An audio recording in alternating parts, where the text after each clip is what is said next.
పిల్లలు పేరెంట్స్ మెచ్చిన university సంకల్ Chand Patel university Gujarat.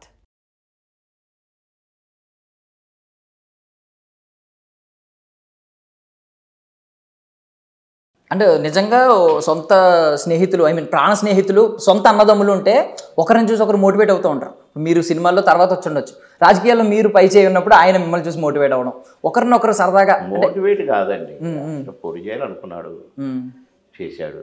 అంటే మీరే ఇన్స్పిరేషన్ అంట కదా, అది దానికి కూడా అంటే మీరు ఉన్నారు, మీరు గన్మెన్లు వస్తున్నారు, మీరు పోటీ చేయాలనుకున్నాడు అయిండు. కానీ సాధక బాధకాలు తెలుసుకున్నాడు మనిషి. కానీ నేను దాని కథ ఏంటో తెలుసుకోవాలనుకున్నాను, ఉన్నా, అంతే తేడా. సో ఇప్పుడు చాలామంది కోట శ్రీనివాసరావు గారి నటన గురించి పెద్ద పెద్ద ఉద్దండులు అది ఒక్కొక్క మాటలు చెప్తూ ఉంటారు. అంటే ఆయన పాత్రని ఆయన వెకేట్ చేసిన ఆ పాత్రని ఎవరు ఫుల్ఫిల్ చేయలేరు అని చెప్పి మీరేం చెప్తారు నటన పరంగా? 100% కరెక్ట్. అది చెప్పేది ఏ క్యారెక్టర్ అయినా, ఎలాంటి క్యారెక్టర్ అయినా, ఎంతటి క్యారెక్టర్ అయినా అందులో దూరి ఈవెన్ ఆలీతో సరదాగాలో కూడా ఒక మాట చెప్పారు ఆయన. అంటే ఈ తన్నుల గురించి అయితే పెద్ద అనుకుంటాం కానీ నేను తన్నకు ముందే జస్ట్ ఇలా టచ్ అవగానే మొత్తం రియాక్షన్ మనోడే ఇచ్చేవాడు, దానివల్ల నేను ఎంత సక్సెస్ అయ్యానని చెప్పి. దాని పేరు ఏంటి? నటన. మేము పర్ఫెక్ట్గా నటించాం కనుక, టైమింగ్లో నటించాం కనుక, ఏ డైలాగ్ చెప్పినా సూటబుల్గా ఆహా అంటే చెప్పాం కనుక హిట్ అయినాయి మా క్యారెక్టర్. అందుకనే అదొకటి ఉండి మేము ఒకటి చెప్పి, అసలు నా ఎక్స్ప్రెషన్ ఒకటి ఉండి డైలాగ్ ఒకటి చెప్తే మేము హిట్ పేరు ఎందుకు అవుతాం కామన్గా. సో ఇందాక మీరు ఒక మాట అన్నారండి, అంటే చాలామంది విడగొట్టడానికి ట్రై చేశారని. అంటే ఆ రోజుల్లో మీడియా కూడా ఉంది కాబట్టి రకరకాల మీ మీద రకరకాల చెడు వార్తలు కూడా రాసి ఉండొచ్చు. కానీ ఒక విషయం అయితే పాపం మీ ఇద్దరికి పాపం సిమిలర్గా జరిగింది, ఏంటంటే కుమారుడు చనిపోవడం. సో ఆ టైంలో ఒకరితో ఒకరు అంటే ఎలా ధైర్యం ఇచ్చుకున్నారు సార్? అంటే ఈ చిన్న గ్యాప్లో మీరు ఆయనతో మీకు మాట్లాడుకున్న ధైర్యపు మాటలు ఏంటి? మామూలుగానే పెద్ద ఎప్పుడో జరగలేదు కదా, మా ఓడు చనిపోయాడు, గ్యాప్ పెద్దగా లేదు, 5-6 నెలలు గ్యాప్. నేను చేరుకునే లోపు ఆయన కూడా చనిపోయాడు కనుక మేము ఖాళీగా కూర్చుంటే మాకు ఇవన్నీ గుర్తుకొచ్చి మేము ఒకడు ఏడిస్తే ఒకడు ఓదార్చుకోవటం, ఒకడు అట్లా ఉండునేమో. మేము యాక్టింగ్ పరంగా గ్యాప్ ఏది మాకు, రెస్ట్ ఏది మాకు, కనుక మేము ఎవరు బిజీగా ఉండేవాళ్ళం. కాబట్టి మాకు జ్ఞాపకాలు, అయ్యో నా కొడుకుంటే ఇవన్నీ లేవు మాకు. దంచుడేనా అందులో మాది కాదుగా నటించేది, ఆ క్యారెక్టర్. మేము ఆ క్యారెక్టర్లు ఉండేది కనుక ఈ క్యారెక్టరుకు సంబంధించిన బాధలు, లోపాలు గత రాలేదు. బాబుమోహన్గా నేను అక్కడ ఉంటే వచ్చునేమో, నా ఇంటి గురించి తలంచుకుంటే వచ్చునేమో, కానీ నేను అట్టగాదుగా ఆ క్యారెక్టర్ స్వభావం, ఆ క్యారెక్టర్ అక్కడ మంచోడా చెడ్డోడా, వాడిని గోతులు తీస్తున్నాడా, నీ చెక్కులు కలబెడుతున్నాడా, ఈయన గిచ్చుతున్నాడా, అందులో ఇమిడిపోయి ఉండటం వల్ల మా మనసు, మా ఈ దృష్టి మాకు మా ఇంటిది గుర్తురాలేదు. ఇప్పుడు 100కు పైగా చిత్రాలు ఆల్మోస్ట్ చేశారు సార్ కలిసి, మీ ద్వయం ఉంది. చాలా చేశాము, ఇంకా ఇండివిజువల్ కూడా అసలు జంటగా చేసినవి అంత పైనే ఉంటాయి. జంట కాకుండా జనరల్గా అట్లా చేసినవి కూడా ఉన్నాయి చాలా. కనుక చాలా పిక్చర్స్ కొన్ని అసలు మాకు లెక్కకు రాని కూడా ఉన్నాయి. చిన్న సినిమాలు 2 సీన్లు 3 సీన్లు 5 సీన్లు అట్లా చేసినాయి, కొన్ని రిలీజ్ కాకుండా ఉన్నాయి. కానీ ఇంకా అట్లటి చాలా ఉన్నాయి చాలా.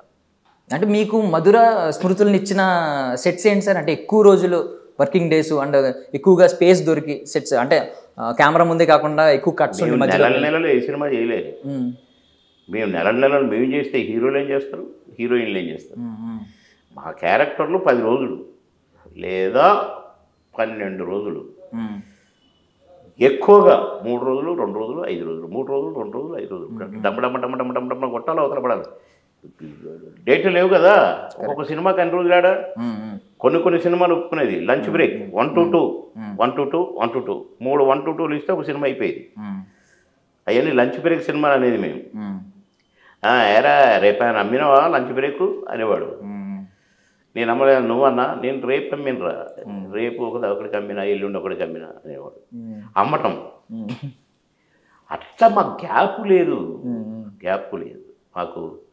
నాకు మెడ్రాస్ అయ్యి వస్తే 2 కళ్ళు ఇంతలా ఊపితే దాసరి గారు ఆపేస్తారు షూటింగ్ అన్నాడు. వద్దు సార్, దండం పెడతా, 3 నెలలు దాకా కాళ్ళు లేదు సార్ నాకు. సార్ ప్లీజ్ సార్, ఏమన్నా కానీ సార్, పోతే సార్ కళ్ళు, ప్లీజ్ సార్ అని రిక్వెస్ట్ చేస్తే కంటిన్యూ చేశాను షూటింగ్. అంత బిజీ. దేవుడిచ్చింది, మేం కాదు కనుక. దేవుడిచ్చింది కనుక ఏంటిది రెస్ట్ లేకుంటే ఏంటిది, మేము అస్సలు ఎవర్ గ్రెయిన్గా ఉండేది. పొద్దున్న లేస్తే అదే స్టామినా. మాకు ఎక్కడన్నా చూడు, మేము ముఖం మాడినట్టు లేక డీలా పడ్డట్టో ఉండదు. ఏ సీన్ కూడా ఎక్కడ అలర్ట్, రెడీ, ట్రాక్ రెడ్ ఇట్లుండేది. షార్ట్ కాపర్ పడుకుంది, సార్ రెడీ సార్, క్లాతీ టచ్అప్ క్లాత్, అబ్బా డైలాగ్ ఏంటి, ఓకే ఓకే ఓకే రెడీ అది లేచేది. Clap, action. ఇప్పుడు అరే ఓకేనా మళ్ళీ పడుకునేది ఇట్లా కూర్చొని. ఇట్లా 16-17 సంవత్సరాలు, 6 షిఫ్ట్లు పర్ డే. ఎట్లా చూసినామో మాకు తెలియదు. దేవుడు ఈ మమ్మల్ని ఆర్టిస్టులను చేసిన దేవుడు మాకు అంత స్టామినాను కూడా ఇచ్చాడు. ఏ రోగాల నొప్పులు రాకుండా చూశాడు. ఇంట్లో ఏమన్నా డిస్టర్బెన్సెస్ రాకుండా చూశారు. పిల్లలు చదువుకున్నారు, వాళ్ళ ఇంట్లో కోఆపరేట్ చేశారు. వాళ్ళు బాబు అసలు అడ్డం వచ్చేటోళ్ళు గారు, లేకుంటే బాయని రాత్రింబాబులు తమాషా అనలేదు. కనుక దంచుకుంటూ వెళ్ళిపోయాం, దంచుతూనే ఉంటాము. కాకపోతే నేను మినిస్టర్ అయిన ఆ టైం కొంచెం జంటకు గ్యాప్ వచ్చింది. ఈ లోపలనే కోటన్న హెల్త్ పాడైంది. ఆ గ్యాప్ రావటం వల్ల ఇప్పుడు లోటు తగ్గింది. అదే మేము సినిమాలు చేస్తుండే 4 సినిమాలు మిగిలిపోయింది. అప్పుడు ఉంటే ఇంకెక్కువ బాగుండేది. జంట గ్యాప్ వచ్చింది కనుక పెద్దగా కొంచెం మేము ఎవరి పనులు బిజీగా ఉన్నాం. ఆయన అనారోగ్యంగా బిజీగా బాధలు పడుతూ ఆయన ఉన్నాడు, నేను నా పరుగులలో నేను ఉండటం వల్ల ఇది బాధ ఎక్కువగా తెలియట్లా. కొంచెం గ్యాప్ వచ్చింది. అదే ఒకే ఊరిలో ఉండి పక్క మంచాలు పడుకొని పక్క గదిలో పడుకొని పొద్దున్నే లేచి పండుగ ఒకటి ఇద్దరం ఇంకేట్రా అనుకుంటా మొఖాలు కడిగేటప్పుడు కూడా ఏదో ఒకటి అనుకుంటూనే ఉండేది. అట్లయితే ఇంకా ఎక్కువ గ్యాప్ దేవుడు మాకు ఈ సినిమాలు గ్యాప్ అందుకే పెట్టిండేమో కదా. వీళ్ళు బాగా అడిక్ట్ అయి ఉన్నారు. ఈ టైంలో ఒకటి తీసుకుపోయి ఒక నుంచితే న్యాయం కాదు. నేను వీళ్ళని ఇంత వాళ్ళని చేసి నేను హింసించడం, ఒకరిని తీసుకుపోవడం, ఒకరిని ఉంచి హింసించడం అనుకొని దేవుడు అనుకోని ఉంటాడు డెఫినెట్గా. అందుకనే గ్యాప్ ఇచ్చాడు, మాట్లాడిచ్చాడు, పడుకోబెట్టాడు, నన్ను పడుకోబెట్టాడటు, తీసుకుపోయాడు, పొద్దున్న లేచి చూసుకోమన్నాడు. దైవ సృష్టి అంతే. ఒక ప్రొడక్షన్ టైంలో కొంచెం టైం దొరికేదంట కదా సార్ ఇద్దరికి, అంటే భోజనం తినిపించేవారు ఆయన. మీకు ఏమి ఇష్టపడితే ఏం తినేవారు సార్ ఎక్కువగా? ఏమి లేదు, ఏది ఉంటే అదే మాకు ఇష్టమైంది, మాకు నచ్చింది. ఆ టైం ఎక్కడిది అసలు. లంచ్ బ్రేక్లు అమ్మేవాళ్ళని చెప్పినా కదా, లంచ్ బ్రేక్ అయిపోగానే మళ్ళీ ఈ షూటింగ్లో ఉండాలి కదా. లంచ్ బ్రేక్లో ఆడికి పోవాలి కదా. ఒక డబ్బాలో కొంత కర్డ్ రైస్ కానీ అని ఆ సినిమా డ్రెస్ వేసుకునేది. వేసుకుని గబ గబ గబ గబ గబ గబ నీళ్ళరా అనే లోపల ఆ షూటింగ్ వచ్చేది, దిగేది, యాక్ట్ చేసేది, మళ్ళీ కూర్చునేది, మళ్ళీ ఈ గెటప్ వేసుకునేది.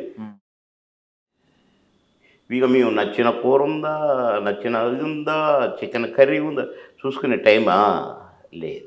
మేము ఎప్పుడు భోజనాన్ని అబ్బా అయ్యారు భలే తిన్నాం అని ఎప్పుడూ లేము. ఆకలి మందం తినటమే, పరుగులు తీయటమే. ఈ పరుగుల్లో ఏం చేస్తానో మాకు తెలిసేది కాదు, ఏం చేసామో మాకు తెలిసేది కాదు. నిజంగా చెప్తున్నా, ప్రామిస్గా. అయిపోయిందా ఓరే ఏం చేసామో ఏమో అనుకుంటే వెళ్ళిపోయింది. అట్లా ఎన్ని. Thank you so much sir. మీ విలువైన సమయాన్ని థ్యాంక్ యూ తమ్ముడు, thank you very much. Very happy తమ్ముడు.